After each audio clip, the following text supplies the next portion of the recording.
Good afternoon, friends. Ah, back since a couple of days from Cuba. Met my friends from Ontario. We talked about food.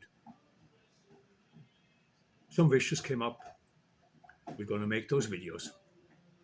Christmas and New Year. So, first one here. A roast that can be used warm or a sandwich meat, cold cut, put them on a board, as I'm going to do when we celebrate Christmas. So I bought a pork loin and I started cutting. I made four nice inch-and-a-half steaks that I'm going to prepare later. Do some other video with that. I made six, a little bit over half-inch schnitzels. I'm going to pound them, flour, egg, bread today. I took the side cap off of the roast, the loin piece. I'm going to put that on top of the roast when I roast the roast because I want the fat, this fat here, drizzling over the roast to help me get a nice crust because you can only roast, you can't make it dry when you want sandwich meat. So, okay. I butterflied. It's roll cut. So we get ready. And just excuse me for 1 second. I want to rinse my hands.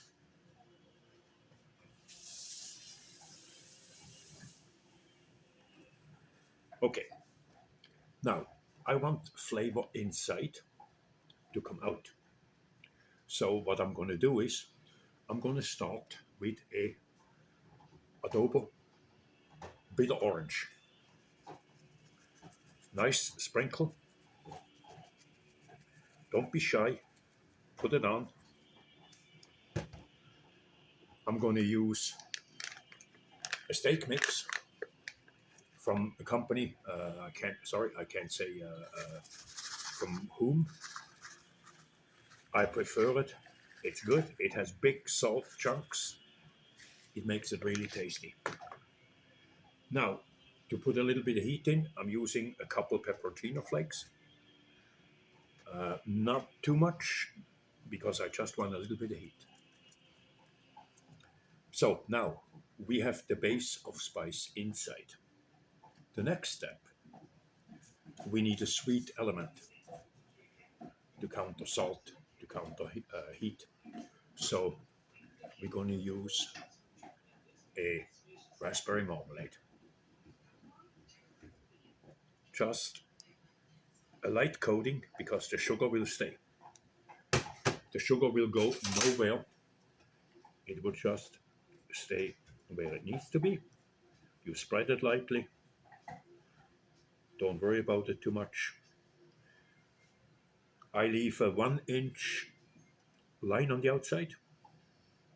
So I have the chance to seal the roast that with a tie on the outside when it gets rolled. So it doesn't allow the liquid, the cheese and everything to run out. Now I have some Parmigiano Reggiano here. I made pretty coarse flakes. This is what we're going to put on. You can use the end piece for that, because you don't want the cheese to melt. You just want it to soften and then get firm again. That allows you to have a nice flavored cheese inside, but not overwhelmingly. And after this, we need one more element, and that element is we need a little bit of tartness, and we get the tartness from onion slices. So we're going to cover it up a bit. You can ring them like this, or you can slice them. You slices. You can even chop it. It's just to make sure it doesn't fall out. That's what we want to prevent. So, a couple more here. I think that's good. So, rolling time. Now, we roll from this side, the way it was butterflied, and try to roll it tight. Nice and tight. As you can see, my hands are pulling it in.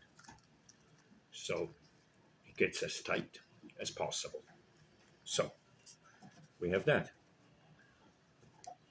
It's time to string. You can pre-cut them. Some people do, some people don't. Doesn't matter. Whatever works for you. You double, you pull, you turn, you close, you cut.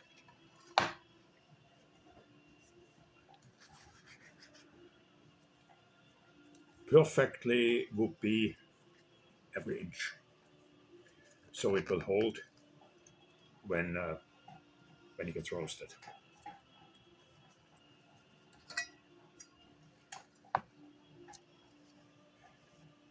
If you have a meat that has more liquid, then just do every 3/4 inch.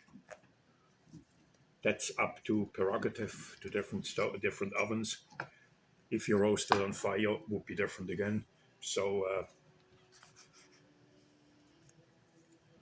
whatever works, it's probably trial and error.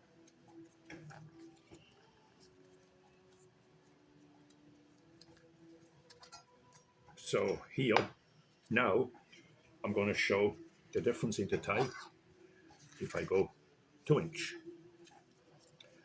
And you're going to see it the way the roast is behaving when you close the nut.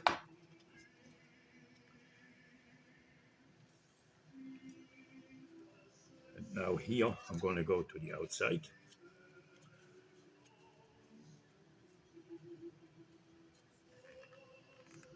Tie the outside so I don't lose nothing.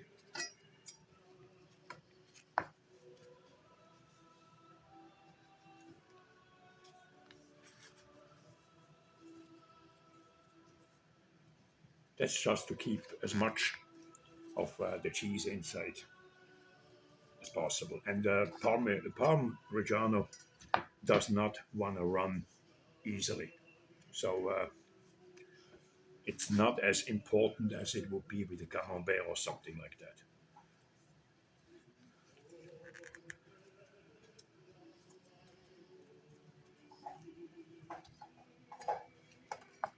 So 2 more. Go back to my 1 inch. There is a little bit of liquid pushing out. That's the liquid from the marmalade with the meat juice. So that is no problem at all. The thing is now, you have two choices. You can spice them from the outside too, or you can leave them. I'm going to leave them because there's a possibility that I'm going to make a remoulade sauce or something like that that goes with that because it will be sliced cold. If this would be eaten hot, I probably would spice it or make a gravy that has a little oomph to it. And as a famous chef once said, kick it up a notch. This is the rolled roast. Thank you, my friends. Until the next one.